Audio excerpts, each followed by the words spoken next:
Mommy said it would help me sleep. Lily's voice was barely a whisper. But those 5 words shattered my world. I looked down at her tiny hospital bed, sedatives pumping through her veins, and felt my soul crack. Then Sandra leaned in, cool, composed, and smirked. While I begged doctors for answers, she laughed it off as vitamins, and had her attorney threaten to take Lily away if I spoke up. But what Sandra didn't know, I had one thing she'd never count on. I listened. I documented. I waited. And the moment I found her secret insurance policy on our daughter, I knew I wouldn't just protect Lily. I'd bury Sandra in the truth. Now ask yourself, what kind of mother cashes out on her own kid? My name is Eric Reeves, and I'm 45 years old. I work maintenance at the industrial park, pulling 12-hour shifts that leave my hands calloused and my shoulders aching. But I make it home each night for dinner with my daughter Lily at our small kitchen table. My ex-wife Sandra has weekend visits that always end with sharp comments about needing more money, though the divorce agreement is clear. My old friend Mark, a former cop turned private investigator, still answers when I call. Something I've kept to myself. The smell of dish soap and cinnamon toast fills our modest apartment, while Lily colors at the table, the TV murmuring in the background. I catch glimpses of something wrong in Sandra's brittle smiles during pickups, but I force myself to believe she loves our daughter. But let me start from the beginning. I was elbow deep in a leaking pipe when my phone buzzed. Normally, I'd let it go to voicemail. You don't stop mid-repair unless it's an emergency, but something made me wipe my hands and check. Good thing I did. Mr. Reeves, your daughter Lily's been admitted to Memorial with internal bleeding. She's stable, but I don't remember dropping the phone. Don't remember telling my supervisor. The next clear memory is running through those endless hospital corridors, fluorescent lights flickering overhead like some bad dream sequence. You know that antiseptic smell hospitals have? It hit me like a wall, mixing with the sharp tang of iodine and something else. Fear, maybe. Pure, distilled panic. Lily looked so small in that emergency room bed. Her favorite stuffed giraffe clutched tight against her chest. Her skin had this waxy paleness that made my stomach clench. The machines around her beeped steady rhythms I started counting without meaning to. 1, 2, 3, pause. 1, 2, 3, pause. Like maybe if I kept track, nothing worse could happen. The doctor spoke in that careful way they practice, I bet, explaining about tests and transfusions and observation periods. I nodded at all the right moments, but honestly, I was watching Lily breathe, in and out, making sure each breath came after the last one. Sandra swept in about an hour later, all dramatic concern in a crisp new cardigan that probably cost more than my weekly grocery budget. She made this big show of stroking Lily's hair, cooing soft nonsense, but her eyes never quite met mine. Never quite met Lily's either, now that I think about it. A nurse came in to adjust the IV, and I took the chance to kneel beside the bed. Wanted Lily to see just my face, not all the medical chaos around us. "Hey, sweetheart," I whispered. "Daddy's here." That's when it happened. Lily tugged me closer, her little hand surprisingly strong against my collar. Her voice was barely there, competing with the monitor beeps, but the words came through clear as breaking glass. "Mommy!" Gave me funny juice. Have you ever felt the ground just shift under your feet? Like everything you thought was solid suddenly isn't? That's what those 5 words did to me. My chest got so tight I could barely breathe, and the room seemed to tilt sideways for a second. I looked up at Sandra, still standing there all pristine and proper. Her perfectly manicured nails tapped against the bed rail in this rhythm that made my skin crawl. And right then, everything I'd been pushing down, all those little doubts and nervous feelings, they crystallized into one horrible certainty. I opened my mouth, closed it again. The weight of what Lily just told me pressed down like a stone on my chest. Because here's the thing about whispers. They're easy to dismiss, easy to explain away. And I knew, with a clarity that scared me, that whatever came out of my mouth next would set everything in motion. Looking at Sandra's face, smooth, unconcerned, almost bored, I realized I was staring at a stranger wearing my ex-wife's features, the woman I'd married, who'd held my hand through Lily's birth, who'd promised to always put our daughter first. Where was she in this polished shell, tapping her expensive nails against a hospital bed rail? The monitors kept their steady rhythm. Lily's hand stayed wrapped in mine, and there, I knelt, frozen, between speaking up and staying quiet, while my daughter's whispered words echoed in my head like an alarm I couldn't silence. The toxicology results came back while I was getting coffee from the vending machine down the hall. Bad coffee. but I needed something to keep my hands steady. When I walked back in, the physician was already there, flipping through papers on his clipboard. "Mr. Reeves, we've detected several compounds in Lily's blood work," he said, running his finger down the list. "Various sedatives, primarily from the benzodiazepine family." My fingers tightened around the bed rail until my knuckles went white. The coffee cup crushed slightly in my other hand, sending a trickle of warm liquid over my fingers. I barely noticed. Sandra's reaction? Smooth as glass. She straightened up from where she'd been pretending to read a magazine, her face shifting into this perfect mask of concerned confusion. "Oh!" She let out this little laugh that made my teeth ache. "That must be from those old vitamins. Lily, sweetie, did you get into Mommy's medicine cabinet again?" She looked around the room, inviting everyone to share in this perfectly reasonable explanation. Like we were all supposed to chuckle together about kids being kids. The physician cleared his throat. "We need to be very careful about establishing a causation at this point, without direct evidence of how the substances were administered." He trailed off, making notes in Lily's chart. I caught a glimpse of his writing. "Possible accidental ingestion. You ever feel like screaming but know you can't?" That's where I was, watching them write off my daughter's poisoning as some childhood mishap. My phone buzzed before the sun had even started setting. Sandra's attorney, some shark in an expensive suit I'd never met, didn't waste time on pleasantries. "Mr. Reeves, I'm calling to make something very clear," he said, voice oily with threat. "Any accusations against my client without concrete proof will be treated as malicious defamation. Need I remind you how that might affect any future custody reviews?" I stood in the hallway, staring at the peeling paint while his words sank in. Every weekend exchange with Sandra flashed through my mind. Her hand out for more money, her casual mentions of revisiting custody arrangements if I couldn't meet her demands. The pieces were falling into place, but I couldn't say it out loud. Not yet. Back in the room, I watched the night nurse document everything. She was thorough. Bless her. Wrote down Lily's exact words about the funny juice in neat, professional handwriting. The physician agreed to keep blood samples for additional testing, though his expression said he thought it was unnecessary. Sandra stood by the window checking her phone. In the glass reflection, I caught this tiny smirk playing around her lips. Just for a second, but it was there. That's when I knew for sure. We'd crossed some line that couldn't be uncrossed. The woman reflected in that window wasn't just my ex-wife anymore. She was something else entirely. My phone vibrated again. Unknown number this time. I let it go to voicemail, already knowing what it would be. Sure enough, Sandra's attorney's voice came through, clear as a knife. "Final warning, Mr. Reeves. Take this public, make any accusations, and you'll lose Lily tomorrow. The courts don't look kindly on fathers who make unfounded allegations against their ex-wives. Think very carefully about your next move." I looked at Lily. Sleeping now, her face finally peaceful after hours of pain.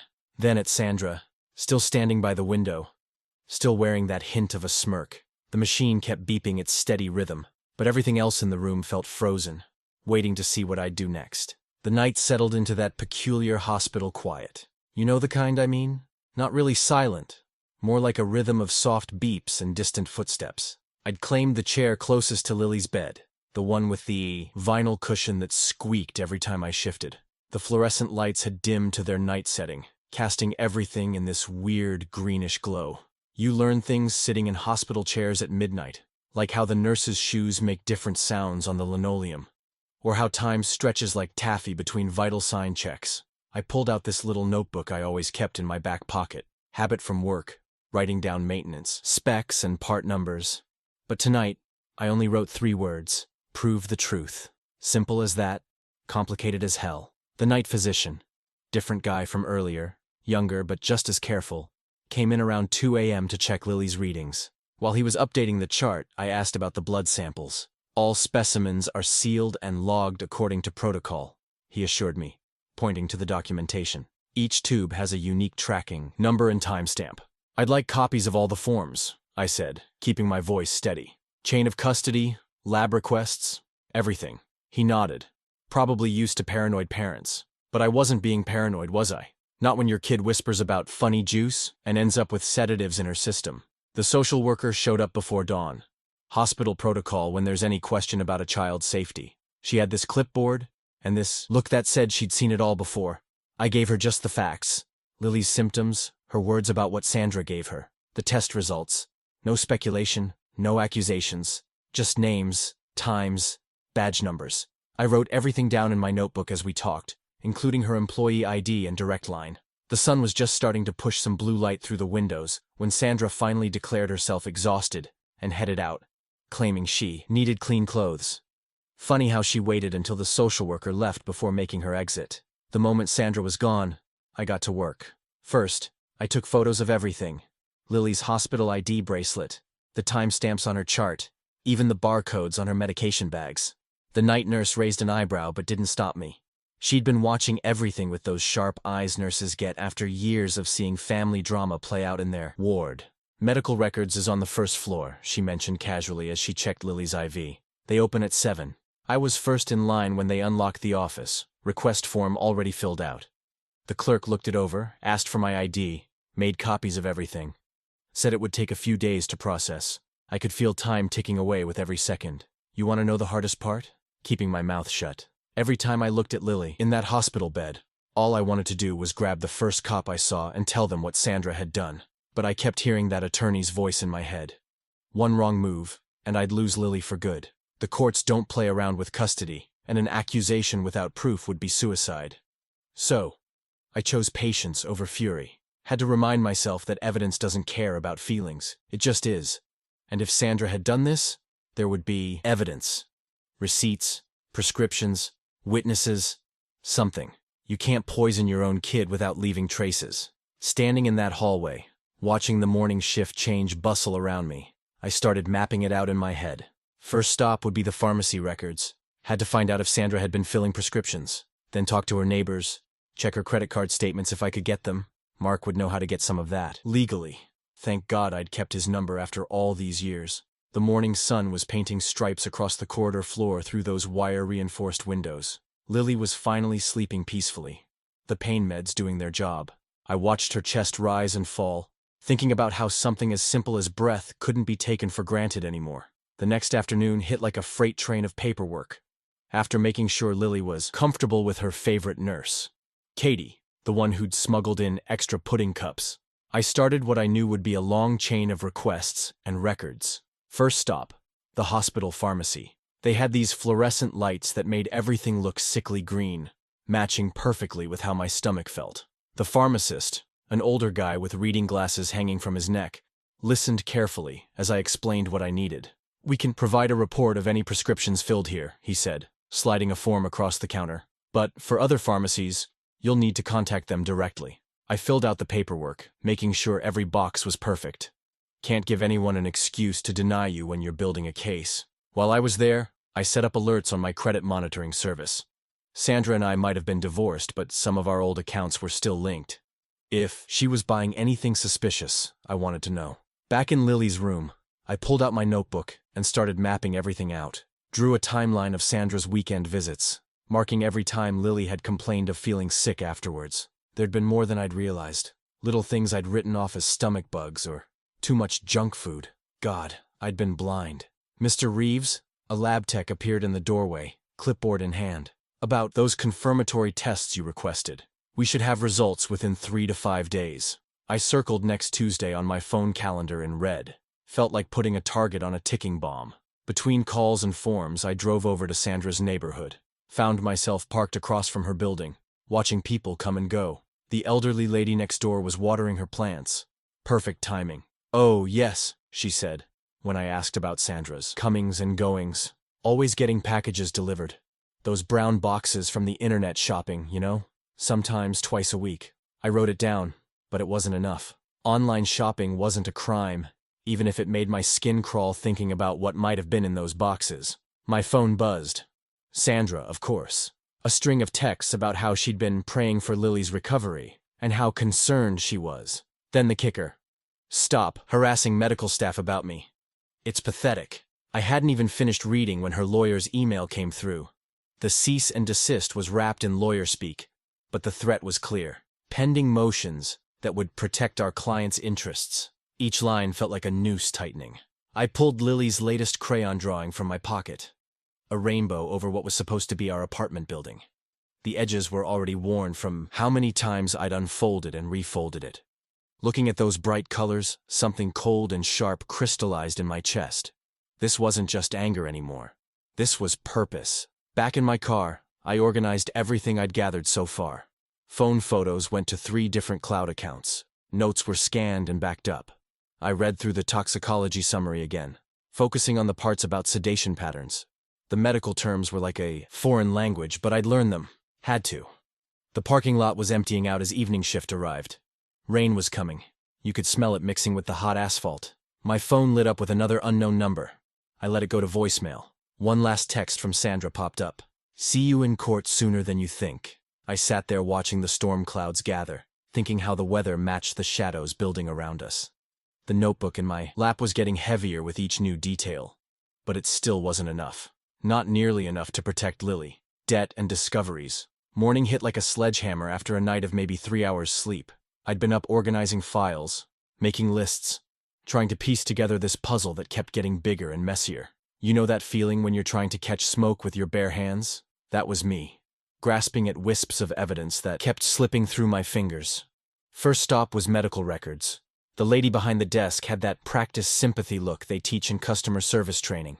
"I'm sorry, Mr. Reeves, but..." Without a court order, she slid my request form back across the counter. I tried the delivery companies next. 3 different offices, 3 different versions of, "We can't disclose that information." Even showed them my ID, explained about Lily. Might as well have been talking to a brick wall. Local pharmacies weren't any better. They all had the same corporate policy shield to hide behind. One pharmacist at least looked genuinely sorry when she shook her head. "Patient privacy laws," she said. "Even for family members." Around noon, my email pinged. Hospital billing office. I opened it sitting in my car, and my stomach dropped straight through the floor. The itemized list of charges ran longer than my arm. Emergency services, specialized tests, overnight stay, specialists. Each line item felt like another nail in my financial coffin. Added it all up 3 times, hoping I'd made a mistake. Hadn't. The total was more than 4 months' salary. My phone buzzed. Foreman from work. "Eric, we need to talk about these absences," he said. Not unkind, but firm. "Job's gotta get done." "I know, Mike. I'll make it up once Lily's stable. Double shifts, weekends, whatever you need. Just keep me in the loop, okay?" Back home, I was scanning through my email when it hit me. A legal PDF from Sandra's attorney. Motion for full custody, citing pattern of instability and inability to maintain consistent employment. My hands started shaking. Had to read it 3 times before the words made sense. They were using Lily's hospital stay against me, twisting everything around so I looked like the unstable one. "Remember that neighbor I talked to yesterday?" Went back to see her again. This time she mentioned something new. A courier service that came by Sandra's place like clockwork. "One of those monthly box things, I think," she said, watering her plants. "All the young folks get them now." I wrote it down. Subscription? And right under that, supplements? Could be nothing. Could be everything. That's the thing about gathering evidence. You never know which thread's going to unravel the whole sweater. Called the hospital lab again. The woman on the phone checked their system 3 times. "Still in queue," she said. "These comprehensive panels take time." I marked another day off on my calendar. Felt like watching sand slip through an hourglass. That night, my apartment looked like one of those conspiracy walls from the movies. Papers everywhere. Sticky notes, printed emails. Smelled like the cheap coffee I'd been mainlining and burnt ozone from my old printer working overtime. I was scanning every receipt I could find, building a timeline of Sandra's spending patterns, looking for that one purchase that didn't fit. My laptop chimed. New email with red exclamation marks. Final notice. Payment due. Another bill I couldn't afford to pay, not with everything else going on. Sitting there, surrounded by papers and past due notices, it hit me hard. I was bleeding out in slow motion. Money draining away. Time slipping past. Every hour I spent chasing leads was another hour away from work. Another hit to my credibility. And the real fight hadn't even started yet. The worst part? I knew Sandra was counting on exactly this. Every deadline, every bill, every missed shift was another brick in the wall she was building between me and Lily. And that wall was getting higher by the minute. Next morning I did something I should have done days ago. Called Mark. We'd been friends since high school, back when he dreamed of being a cop, and I thought I'd own my own repair shop someday. Life had other plans. But Mark was one of those rare friends who stuck around even after the divorce mess. "Eric? Been a while, buddy." His voice had that same calm steadiness I remembered. "Mark, I need your help. Got time to hear a story? For you?"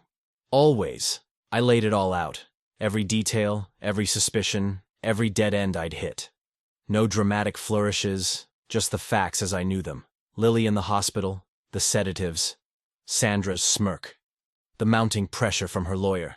Mark didn't interrupt once, just listened with the patience of someone who'd conducted thousands of interviews. When I finished, he was quiet for a moment. "Send me everything you've got, every document, every email, every receipt. I'll be there in 2 hours." True to his word, Mark showed up at my apartment right on schedule, looking exactly like I remembered. Salt and pepper hair, reading glasses hanging from his neck, and that focused expression that said he was already working the problem. We spread everything across my kitchen table. Medical reports, billing statements, legal notices, my notebook full of scribbled leads. Mark studied each piece like he was assembling a puzzle. "The truth leaves fingerprints," he said, tapping a pharmacy receipt. "No matter how careful someone is, they always leave traces. We just need to find them." He grabbed a legal pad and started sketching out boxes and arrows. "First, we timeline everything. Every hospital visit, every pharmacy purchase, every custody exchange. Then we map Sandra's spending patterns, where she shops, what she buys, how she pays." I watched him work, feeling that familiar spark of hope when he's on a case. "We'll need to interview everyone who's had contact with Lily during Sandra's custody time. Neighbors, teachers, babysitters. Someone saw something." Mark pulled up the court portal on his laptop. "But here's our real deadline." He pointed to a calendar entry that made my blood run cold. "Custody hearing. 28 days from today. 4 weeks. The weight of that deadline hit me like a physical thing.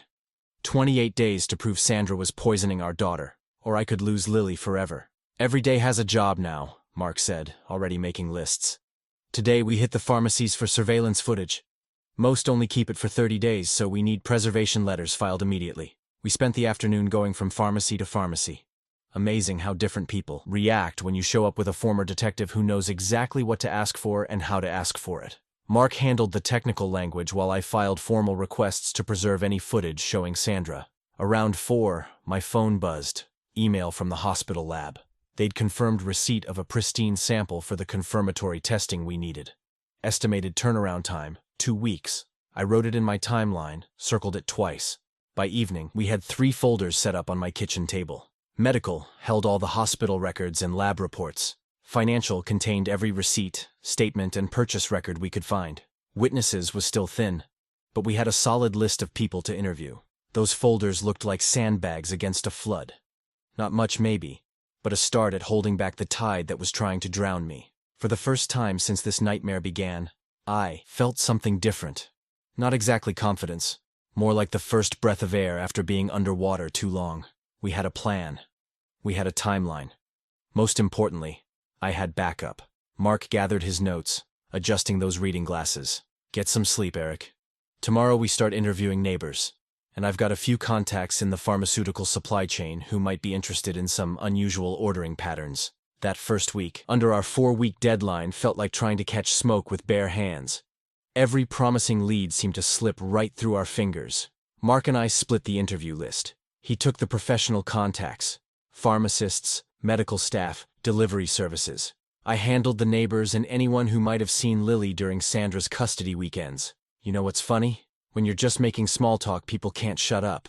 But the minute you need actual answers, everyone's got somewhere else to be. "Sorry, I keep to myself," one neighbor said, already closing her door. "I wouldn't want to get involved," said another. Even the chatty lady who'd mentioned those delivery boxes to me before suddenly couldn't remember any details.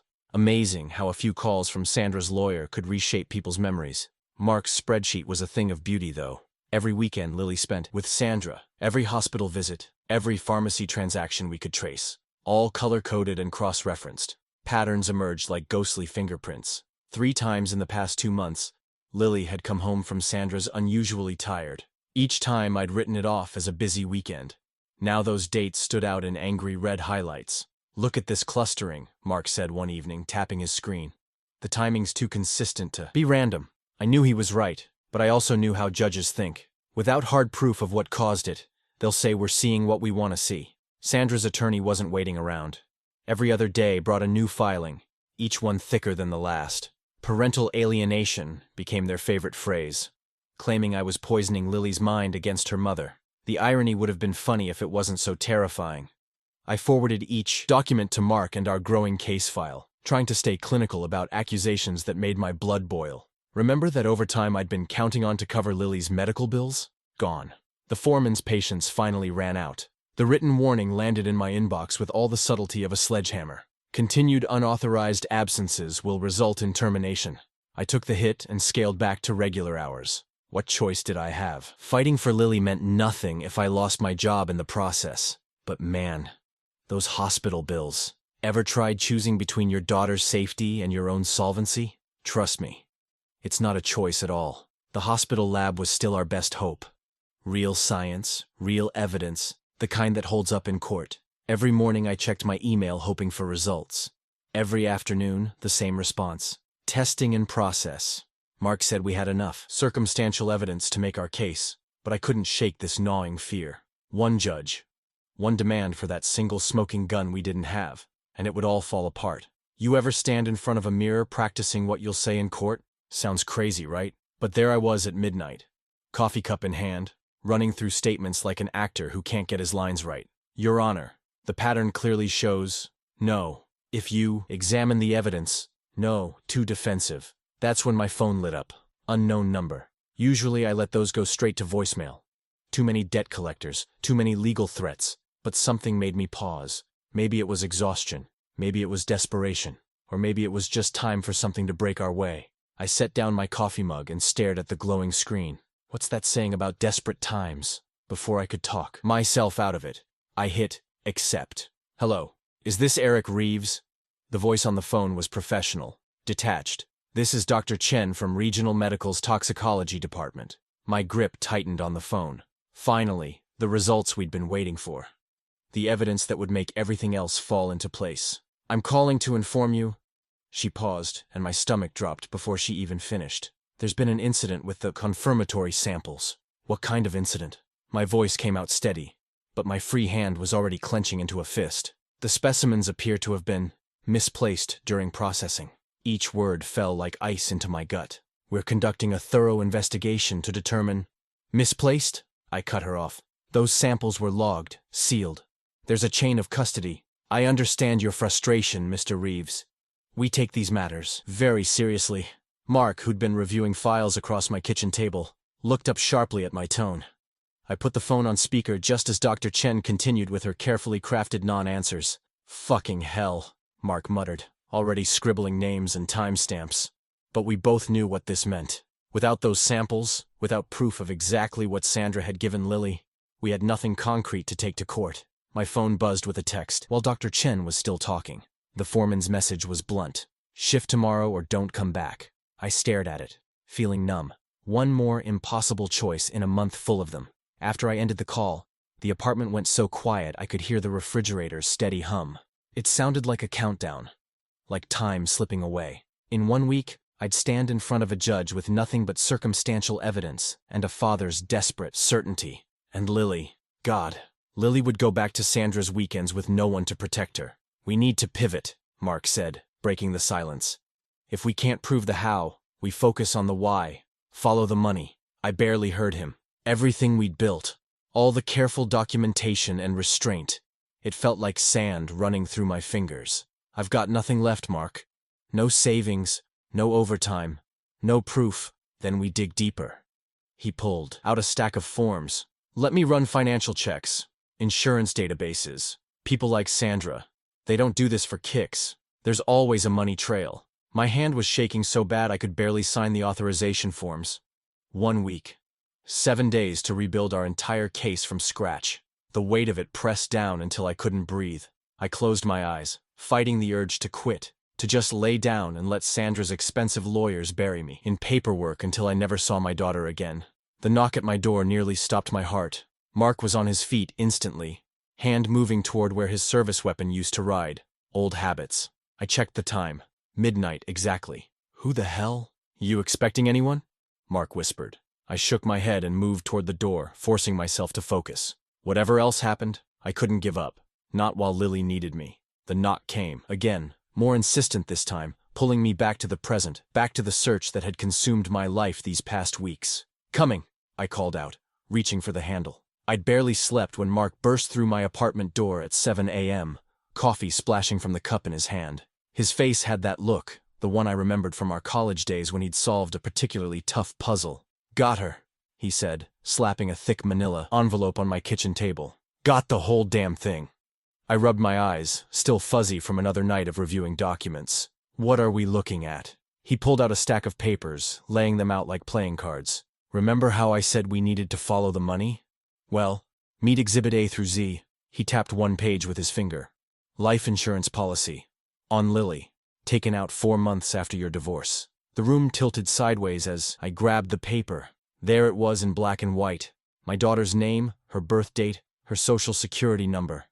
And below that, clear as day, beneficiary, Sandra Reeves. "Jesus Christ," I whispered, my coffee forgotten. "The premium payments track exactly with when she started demanding more money from you," Mark finished. "Look at the dates." My hands were shaking as I spread out the documents. Every time Sandra had called about extra expenses, every threat about custody, they all lined up with premium due dates. The policy was for $500,000. My stomach churned. "Know what else?" Mark leaned in, jabbing at another highlighted section. "She had to lie on the application. These medical questions? The answers don't match Lily's actual history. Sandra claimed no hospitalizations, no medications." I remembered the smell of that hospital room, Lily's tiny voice, whispering about funny juice. Now it all made horrible sense. "You can't tell me if you're in heaven, can you, sweetheart?" "We need to file this," Mark said, breaking into my thoughts. "Right now, before she can spin it." I checked my watch, 8:15 a.m. The courthouse opened at 9. "I'll hand-deliver it myself." We spent the next 20 minutes organizing everything into a clean timeline. Policy application, premium payments, Sandra's increased demands, Lily's symptoms. Mark helped me draft a quick motion for judicial notice, making sure we hit all the legal requirements. "Remember," he said as I gathered the papers, "stay calm in there. Let the documents do the talking." The drive downtown felt surreal. The morning sun caught the courthouse's granite facade as I parked, making it gleam like justice itself. Inside, the halls smelled like old wood and paper, that particular mix you only find in government buildings where lives change direction every day. I found the clerk's office and filed our motion, watching as each page got stamped and logged. The bailiff updated the day's docket while I stood there, adding our new evidence to the morning calendar. Back in the hallway, I spotted Lily sitting with her court-appointed advocate, coloring in one of her books. My heart squeezed. She looked up and smiled, and for a moment I forgot about policies and premiums, and just saw my little girl. "Hey, princess," I said, kneeling beside her. "Remember what we talked about? About always telling the truth?" She nodded solemnly. "Even when it's scary? Especially then." I smoothed her hair, trying to keep my voice steady. "That's what we're doing today. Just telling the truth." The advocate gave me an encouraging nod. She'd seen the new filing, understood what it meant. The click of heels on marble made me look up. Sandra strode down the hall in a charcoal suit that probably cost more than my monthly rent. Her smile had that same plastic confidence I remembered from the hospital. She walked past without acknowledging any of us, her attorney trailing behind with an armload of binders. The wall clock ticked toward 9. Around us, other families huddled with their lawyers, all of us waiting for doors to open and futures to be decided. The bailiff stepped out, adjusted his tie, and checked his list. "All rise," he called out. "Family court is now in session." The double doors swung wide. As we filed in, I felt the weight of that insurance policy in my folder, heavy as stone. The truth had left its fingerprints after all. Now it was time to let them speak. You ever notice how a courtroom feels like time's standing still? The wood panels swallow sound, and everyone's breathing goes shallow like we're all underwater. I'd been in this same room for the divorce, but this was different. This time, Lily's whole future hung on the next hour. Judge Harrison took her seat, glasses perched low as she sorted through the morning's filings. Her eyes caught on our new motion, and she pulled it closer. "Mr. Reeves," she said, "I see you've submitted additional evidence this morning. Please proceed." I stood, folder ready. "Your Honor, I'd like to start with Exhibit A, the life insurance policy taken out on my daughter." Sandra's attorney jumped up. "Objection, Your Honor. This is pure speculation meant to prejudice." "Overruled," Judge Harrison cut in. "But Mr. Reeves, establish your foundation first. I nodded, remembering Mark's coaching. Start with dates, stick to facts. The policy was initiated 4 months after our divorce. $500,000 with my ex-wife as sole beneficiary. I handed copies to the clerk. The premium payment schedule matches exactly with when Sandra began demanding additional money from me, claiming extra expenses. The gallery behind me shifted. You could hear papers rustling as people followed along. Exhibit B, I continued, shows the hospital's initial toxicology screen, confirming sedatives in Lily's system.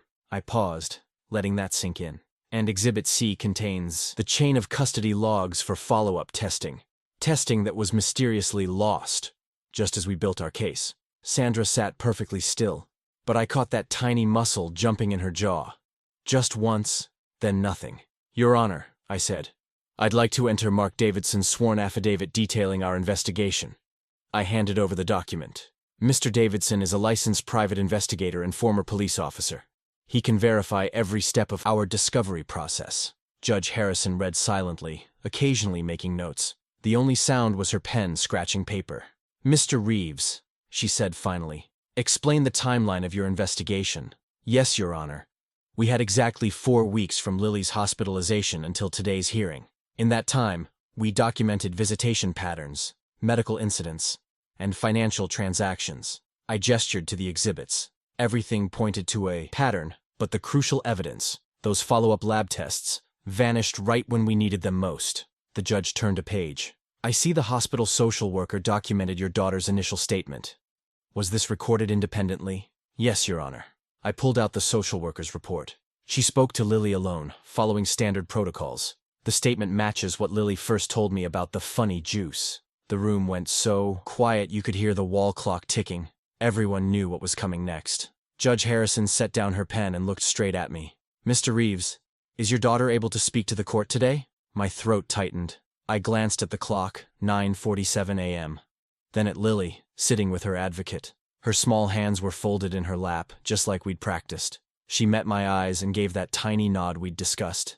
Yes, Your Honor, I said. She understands the importance of telling the truth. Judge Harrison nodded to the bailiff, who stepped forward. Please escort Ms. Lily to the witness chair.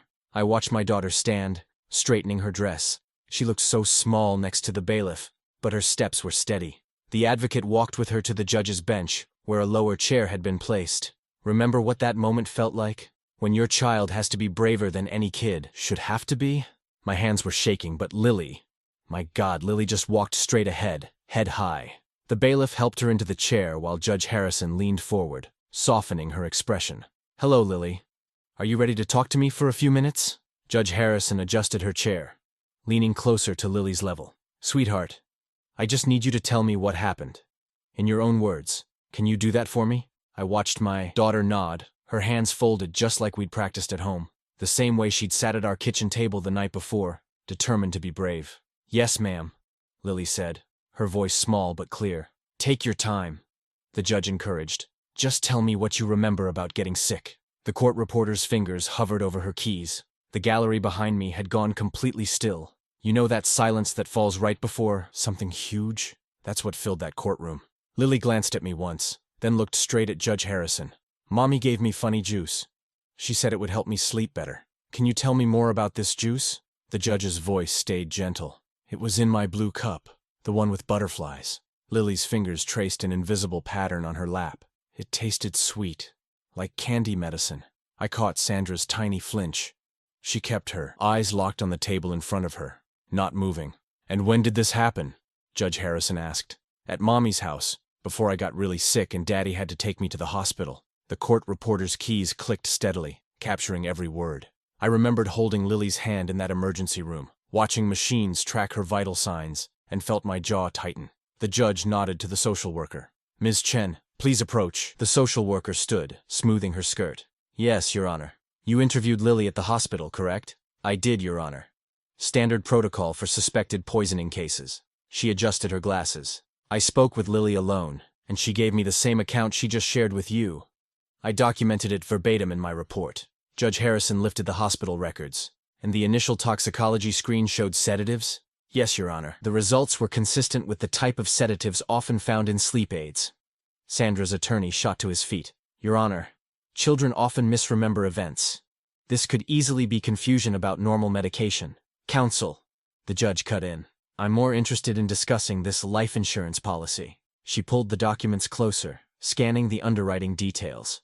$500,000 on a 7-year-old, taken out just months after divorce proceedings. The attorney shifted his weight. Many parents secure their children's future. The payment history is particularly interesting. Judge Harrison flipped pages, her finger tracing dates. Mr. Davidson's declaration matches premium payments to visitation weekends. Each time Miss Reeves demanded additional funds from her ex-husband, a payment was due. I felt it then. That moment when fear just drains away, like air hissing from a punctured tire, leaving nothing but solid ground underneath.